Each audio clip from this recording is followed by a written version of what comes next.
Hello everyone, welcome back to our channel Swasthya wonders. ఈరోజు special recipe mixed veg paneer fried rice. ఈజీగా, టేస్టీగా, హెల్తీగా 5 మినిట్స్లో చేసుకునే రెసిపీ ఇది.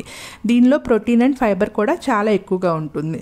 దీనికోసం ఫస్ట్ స్టవ్ పైన ఒక కడాయి పెట్టుకుని హీట్ అయిన తర్వాత అందులో ఒక 1/2 స్పూన్ నెయ్యి కానీ ఆయిల్ కానీ వేసుకుని హీట్ చేసుకోవాలి. నేనైతే హోమ్మేడ్ నెయ్యి వాడుతున్నాను. నెయ్యి బాగా హీట్ అయిన తర్వాత ఇందులో స్పైసెస్ అంటే కొంచెం షాజీరా, ఒక ఇలాచీ, ఒక స్టార్ ఫ్లవరు, కొన్ని లవంగాలు వేసుకుని ఫ్రై చేసుకోవాలి. ఈ స్పైసెస్ అన్నీ బాగా ఫ్రై అయిన తర్వాత బాగా కట్ చేసుకున్న ఆనియన్స్ కూడా యాడ్ చేసుకుని ఫ్రై చేసుకోవాలి. ఆనియన్స్ కొంచెం ఫ్రై అయిన తర్వాత కొన్ని కాజూస్ కూడా వేసుకుని ఫ్రై చేసుకోవాలి.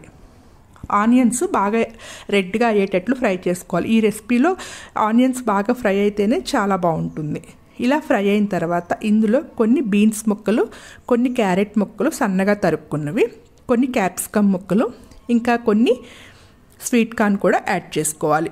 మనకి కావాలి అంటే ఇంకా కొంచెం పచ్చి బఠానీ అవి కూడా ఉంటాయి కదా, అవి కూడా యాడ్ చేసుకోవచ్చు, మన చాయిస్. నేనైతే ఈ 4 యాడ్ చేశాను. ఈ 4 యాడ్ చేసిన తర్వాత ఇవన్నీ కలుపుకుని ఫ్రై చేసుకుని మూత పెట్టి ఉడికించుకోవాలి.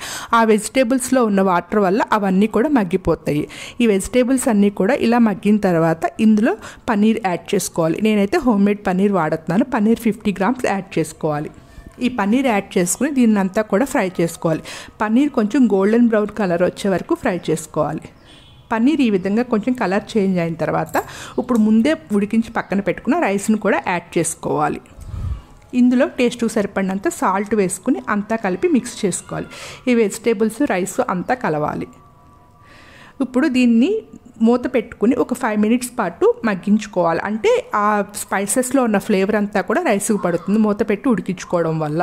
అప్పుడే రైస్ బాగుంటుంది. ఎందుకంటే దీనిలో మనం ఏ విధమైనటువంటి మసాలాలు యాడ్ చేయం కాబట్టి ఆ స్పైసెస్లో ఉన్న మసాలా అంతా కూడా, అంటే ఆ ఫ్లేవర్ అంతా కూడా రైస్కి పడుతుంది. లాస్ట్లో కొంచెం కొత్తిమీర యాడ్ చేసుకుని కలుపుకుని స్టవ్ ఆఫ్ చేసుకుని సర్వ్ చేసుకోవడమే. ఇందులో ప్రోటీన్ అండ్ ఫైబర్ ఎక్కువగా ఉంటుంది. లంచ్కి చాలా బాగుంటుంది.